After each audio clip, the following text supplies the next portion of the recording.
Hi, this is Tristan for the Archaeology Podcast Network here at EAA 2023 in Belfast.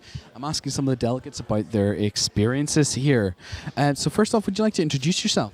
Hi, I'm Rebecca Lambert. I'm more widely known as Lady Liminal, and I'm an currently independent researcher who looks at modern urban and digital landscapes through a Neolithic lens.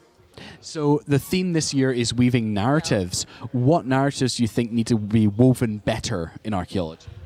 Inclusion is always a big thing. Not just accessibility, physical and neurodiverse accessibility, but also inclusion for marginalised groups.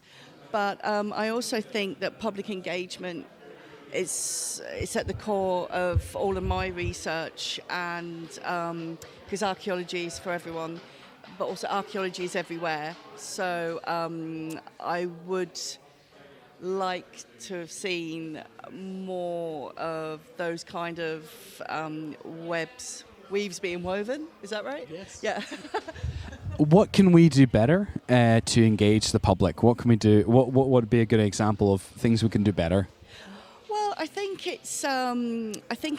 archaeology can seem quite intimidating to a lot of people.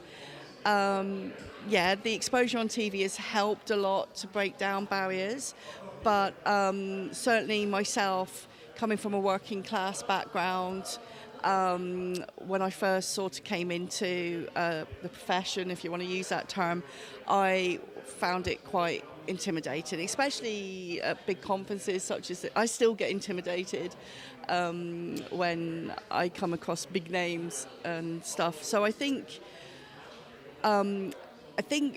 trying to expand what archaeology means to people, and a lot of my research is that, like I said earlier, archaeology is everywhere, and I do a lot of work within urban landscapes. I run a public archaeology project called Underpasses and Liminal Places, and I think at the moment it's still the only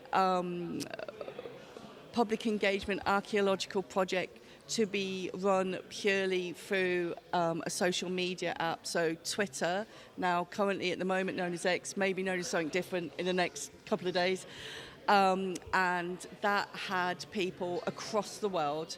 And the good thing about it is where it started off initially with people doing basic recording of their local underpass subway, the beauty of it was like using the hashtag, people were then starting to see other people's underpasses, which could be maybe 10 minutes away or hundreds or thousands of miles away, and they were beginning to see connections, and then they were starting conversations saying, oh, that landscape doesn't look too different from mine, and then it was making friendships that still last. And that's what archaeology is about, connection, and we can do that with very, very little resources. I didn't actually outlay any money for that project, just the stickers, and then the website came later. So yeah, I think we need to be approaching things differently and make it quirky but accessible and fun, interesting, make the public feel that they're not just viewers, bystanders, that they are actually part of something. That's a really good... No, that's a great message. So I'm going to do some silly quick-fire questions. What's it called? I want to start a new archaeology-themed restaurant. Am I going with Star Car Snack Bar, or am I going with Gobleke Tapas? It's got to be Star Car Snack Bar. It rings off the tongue. It does. I think I'm going to patent that. Nobody else gets it. We all get to wear like the amazing... Of course, that's what everybody wears, you know. I'll get Jim... Well, you know what? I was just thinking I'll get James Dilly on the phone to do all the outfits and everything. But next, we'll say we're going to save or we're going to sell on eBay. So, yay or nay, okay? So, first off, LiDAR. Oh, it's pretty light, save. What about the small trowel that you've used so much is worn down to the size of the thumbnail? I've got to save it. It's my little precious. What about AI in archaeology?